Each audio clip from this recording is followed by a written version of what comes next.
నాడు కూడా మరొక మ్యాచ్ జరగబోతున్నది. మాది భారత్ ఇండియా టీం వాళ్ళది పాకిస్తాన్ టీం. ఓటర్లు ఆలోచించుకోవాలి. ఇండియా టీం అయినా మాకేస్తే మేము గెలుస్తాం. పాకిస్తాన్ గెలవాలనుకుంటే వాళ్ళకు ఓటేయండి. ఇండియా గెలవాలనుకుంటే మాకు ఓటేయండి. పాకిస్తాన్ గెలవాలనుకుంటే వాళ్ళకు ఓటేయండి. మాది ఇండియా టీం వాళ్ళది పాకిస్తాన్ టీం. ఆలోచించుకోండి. ఎవరు మీ ఆశయాలు నెరవేరుస్తారో ఆలోచించి ఓటేయండి. మన ఉత్కంఠభరితంగా సాగినటువంటి క్రికెట్ మ్యాచ్లో పాకిస్తాన్ను చిత్తుగా భారత్ ఓడించింది. 27వ తారీఖు జరిగే ఎన్నికల్లో కూడా ఆ మ్యాచ్ పొలిటికల్ మ్యాచ్లో కూడా కాంగ్రెస్ పార్టీని చిత్తుగా ఓడించడానికి భారతీయ జనతా పార్టీకి అవకాశం ఇవ్వండి.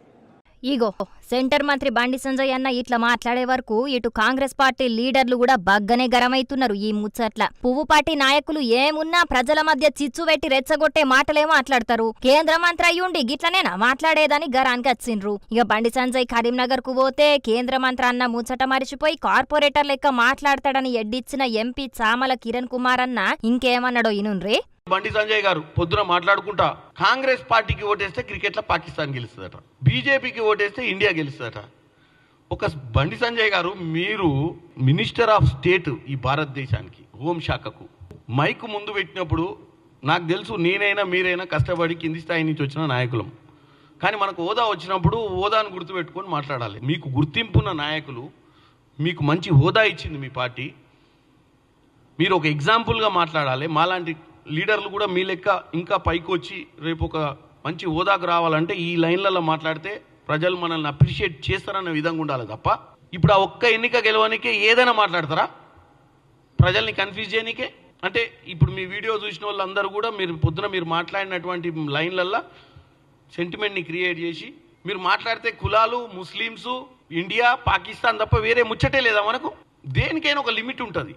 ఈ ముచ్చట్ల ప్రధాన ఎన్నికల అధికారి సుదర్శన్ రెడ్డి సారును కలిసిన ఎంపీ చామల కిరణ్ అన్న కాంగ్రెస్ పార్టీని పాకిస్తాన్ తోని పోల్చినందుకు సెంటర్ మంత్రి బండి సంజయ్ మీద చర్యలు తీసుకోవాలని ఫిర్యాదు చేసిండు. దేవుని పేరుతోని రాజకీయాలు చేసే బీజేపీ దేవునికి వాడే అగర్బత్తిల మీద కూడా జీఎస్టీ వేసింది. ఉన్నత విద్య మీద 18% జీఎస్టీ వేసి ఇబ్బందులు పెడుతున్నది. అసుంటి బీజేపీకి ఓటడిగే హక్కు కూడా లేదని గరానికొచ్చింది మంత్రి సీతక్క.